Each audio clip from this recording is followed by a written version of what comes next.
ಒಂದು ಒಳ್ಳೆ ಕಥೆನ ಮಾಡಿದಾಗ ನಾವೆಲ್ಲ ಸಾಥ್ ಕೊಡಬೇಕು. ನಾವಂತೂ ವಿದ್ಯಾವಂತರ ಜೊತೆ ಇರೋಣ ಅನ್ನೋ ಒಂದು ಆಸೆ ಅಷ್ಟೇ. ಅದು ನಾನು ಚಿಕ್ಕ ವಯಸ್ಸಿಂದನೂ ಕೇಳಿದಂಥ ಪದಗಳದು. ಲ್ಯಾಂಡ್ ಲಾರ್ಡ್, ನೀನೇ ದೊಡ್ಡ ಲ್ಯಾಂಡ್ ಲಾರ್ಡಾ ನೀನು? ಹೌದಾ, ಅದೇ ದೊಡ್ಡ ಲ್ಯಾಂಡ್ ಲಾರ್ಡ್ ಥರ ಮಾತಾಡ್ತೀಯ ನೀನು? ಓ ಹೌದಾ ಅಂತ. ಅದೇ ನೀನೇನು ದೊಡ್ಡ ಭೂಮಾಲೀಕನ ಅಂದರೆ ನಮ್ಗೆ ಹೋಗಿ ಅರ್ಥ ಆಗ್ತಾ ಇರಲಿಲ್ಲ. ಅದು ನಮಗೆ ಗೊತ್ತೇ ಆಗ್ತಿರ್ಲಿಲ್ಲ ಏನಕ್ಕೆ ಈ ಪದ ಹೇಳ್ತವ್ರೆ ಅಂತ ಹುಡುಕ್ತಿದ್ವಿ ನಾವು. ಅವಾಗ ಹೇಳೋರು ಅದೇ ಕಣೋ ಲ್ಯಾಂಡ್ ಲಾರ್ಡ್ ಅಂದರೆ ಜಮೀನ್ದಾರರು, ಜಮೀನಿರೋರ ನೀವು ಅಂತ. ಸಮ್ಟೈಮ್ಸ್ ನಾವು ಕನ್ನಡದವರಾಗಿನೂ ಇಂಗ್ಲೀಷ್ ಕಲಿಗಿಂತ ಇಂಗ್ಲೀಷ್ ಮೀಡಿಯಮ್ಗೆ ಮಕ್ಕಳನ್ನ ಹಾಕ್ತೀವಿ. ಸೊ ಹಂಗೆ ನಮ್ಮ ಕನ್ನಡದ ಪಿಕ್ಚರ್ಗೆ ಒಂದು ಇಂಗ್ಲೀಷ್ ಪದಗಳನ್ನ ಉಪಯೋಗಿಸಿದ್ದೀವಿ. ನಮಗೂ ಆಸೆ ಇರುತ್ತೆ ನನ್ನ ಮಗ ಇಂಗ್ಲೀಷ್ ಕಲೀಲಿ ಅಂತ. ಕೆಟ್ಟಣ ಏನದು? ಆಳಿದವರ ಕಥೆ ಅಲ್ಲ ಅಳಿದು ಉಳಿದವರ ಕಥೆ, ಆಳಿದವರ ಕಥೆ ಎಲ್ಲ ಅಳಿದು ಉಳಿದವರ ಕಥೆ ಅಂತ ನನ್ಗನ್ಸುತ್ತೆ. ನನ್ನ ಮಟ್ಟಕ್ಕೆ ನಾವೆಲ್ಲರೂ ಅಳಿದು ಉಳಿದವರೇನೆ. ಬಟ್ ನಮ್ಗೆ ಅಳಿಯಕ್ ಬರಲ್ಲ. ಸೊ ಅವ್ರು ಅಳ್ಕೊಂಡು ಹೋಗ್ತಾವ್ರೆ ಮುಂದಕ್ಕೆ. ಸೊ ಹಂಗಾಗಿ ನಾವೆಲ್ಲ ನಾವೆಲ್ಲರೂ ಅಳೆದು ಉಳಿದವರು ಅಂತ ನಾನು ಬಯಸ್ತೀನಿ. ಹೌದು.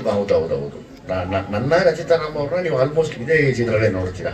ಅವ್ರು ಶೂಟಿಂಗ್ ಅಲ್ಲಿ ಬಿಸಿ ಇರೋದ್ರಿಂದ ಇವತ್ತು ಬಂದಿಲ್ಲ ಅಷ್ಟೇ, ಅಂದ್ರೆ ಬಂದಿರೋರು ಅವರು.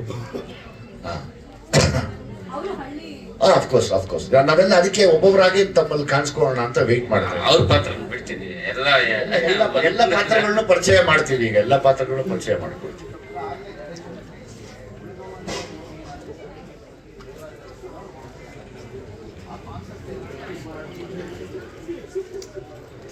ಇಲ್ಲ ಅದಕ್ಕೂ ಇದಕ್ಕೂ ಯಾವುದೇ ರೀತಿಯಲ್ಲಿ ಸಂಬಂಧ ಇಲ್ಲ. ಬಟ್ ಒಂದು ಅಸ್ತಿತ್ವದ ಹೋರಾಟ ಇರುತ್ತೆ ಅಷ್ಟೇ. ಕಾರಣಗಳು ಬೇರೆನೆ, ಅದ್ರದ್ದು ಕಾರಣಗಳು ಬೇರೆ. ಇಲ್ಲ ಬಟ್ ಇದು ಅವರ ಪರ್ಸನಲ್ ಜಾಸ್ತಿ ಇರುತ್ತೆ. ಅಲ್ಲಿ ಅವನು ಸಮಾಜದ ವಿರುದ್ಧ ಹೋರಾಡ್ತಾನೆ. ಇವರು ಇಲ್ಲಿ ಪರ್ಸನಲ್ ತುಂಬಾ ಇರುತ್ತೆ. ಸಮಾಜದ ಕಾಸು ಸ್ವಲ್ಪ ಕಡಿಮೆ ಇರುತ್ತೆ. ಇಲ್ಲಿ ಕೋಲಾರ ಭಾಗದಲ್ಲಿ, ಕೋಲಾರ ಮತ್ತೆ ಆಂಧ್ರ ಮತ್ತು ಕರ್ನಾಟಕ, ಕೋಲಾರ ಒಂದು ಸೂಕ್ತ.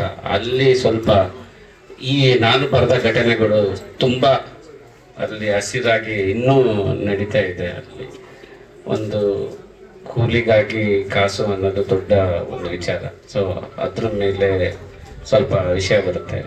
ಮತ್ತೆ ತಂದೆ ಮಗಳ ಮೇಲೆ ವಿಷಯ ಬರುತ್ತೆ, ಕಾನೂನು ಮೇಲೆ. ಹಾಡುಗಳು ಒಂದು 3 ಕಮರ್ಷಿಯಲ್ ಆಗೇ ಇದೆ. ಆಮೇಲೆ ಥೀಮ್ ಇದೆ. ಒಟ್ಟಾರೆ ಒಂದು 5 ಹಾಡುಗಳು ಬರ್ತವೆ. ಒಂದು 5 ಫೈಟ್ ಸೀಕ್ವೆನ್ಸ್ ಎಲ್ಲ ಬರುತ್ತೆ.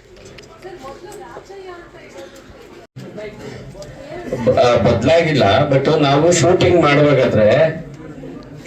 ಮಾಡುವಾಗಾದ್ರೆ ಈ ಹೀರೋ ಕ್ಯಾರೆಕ್ಟರ್ ಬಂದ್ಬಿಟ್ಟು ರಾಚಯ್ಯ ಅಂತಾನೆ.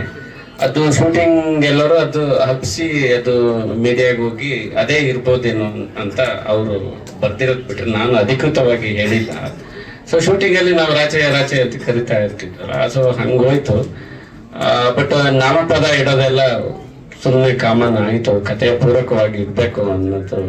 ಇವಾಗ ಸಾರು ಆಲ್ರೆಡಿ ಭೀಮ ನಾಮಪದ ಇಟ್ಟಿದ್ರು, ಕಾಟೇರ ನಾಮಪದ. ಸೊ ಬೇಡ, ಇವಾಗ ಸಬ್ಜೆಕ್ಟ್ಗೆ ಏನಾದ್ರು ಇಡೋಣ ಅಂತ ಇದು ಸಬ್ಜೆಕ್ಟ್ಗೆ ಆಪ್ಟ್ ಆಗಿ ಇಟ್ಟಿದ್ದು.